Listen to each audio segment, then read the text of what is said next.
రూపాయి తీసుకోండి please. Cooperate చేయండి. ఎరికి పదండి. రైట్ నా రైట్ ప్లీజ్.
సో మీకు అందరికీ ఆల్రెడీ తెలిసినట్టు 2 ఇంపార్టెంట్ ప్లేసెస్ లో ఈసారి నిమజ్జనం జరుగుతుంది. ఒకటి రాచనపల్లి బళ్ళారి రోడ్ లో, ఇంకోటి కళ్యాణదుర్గం రోడ్ లో పంపనూరు దగ్గర 2 HNSS కెళ్ళర్లో 2 చోట జరుగుతూ ఉన్నాయి. సో దానికి క్రౌడ్ వరకు మనకు ట్రాఫిక్ రెగ్యులేషన్ వరకు చూసినట్టయితే యాజ్ సచ్ పర్టికులర్ గా ఏ ఒక పబ్లిక్ ఇన్కన్వీనియంట్ కాకూడదని ఎక్కడ కూడా ఒక పర్టికులర్ రోడ్ లోకి డైవర్షన్ అనేది చేయలేదు. అయితే ఒక ఇంపార్టెంట్ జంక్షన్ కి వచ్చినప్పుడు అక్కడ పాసిబుల్ ఉన్న డైవర్షన్స్ మాత్రమే మనము చేస్తున్నాము ట్రాఫిక్ డైవర్షన్స్. అండ్ చాలా వరకు మీరు ఆల్రెడీ పాయింట్అవుట్ చేసినట్టు క్రౌడ్ చాలా ఉన్నారు కంపేర్డ్ టు వెహికల్స్. సో దాని రెగ్యులేషన్ కి దాదాపుగా 300 మంది మన ఫోర్స్ ని కూడా మనము డిప్లాయ్ చేయడం జరిగింది. అన్ని ఇంపార్టెంట్ జంక్షన్ కూడా ఆఫీసర్స్ ఉన్నారు. సో వాళ్ళు రెగ్యులేట్ చేస్తూ ఉన్నారు. పబ్లిక్ కి ఎటువంటి ఇన్కన్వీనియన్స్ లేకుండా at the same time idols movement కి అండ్ ట్రాఫిక్ మూమెంట్ కి కూడా ఇబ్బంది లేకుండా ప్లాన్ చేయడం జరిగింది. Thank you.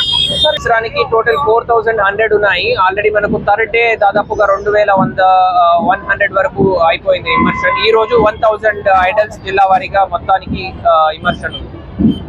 Thank you.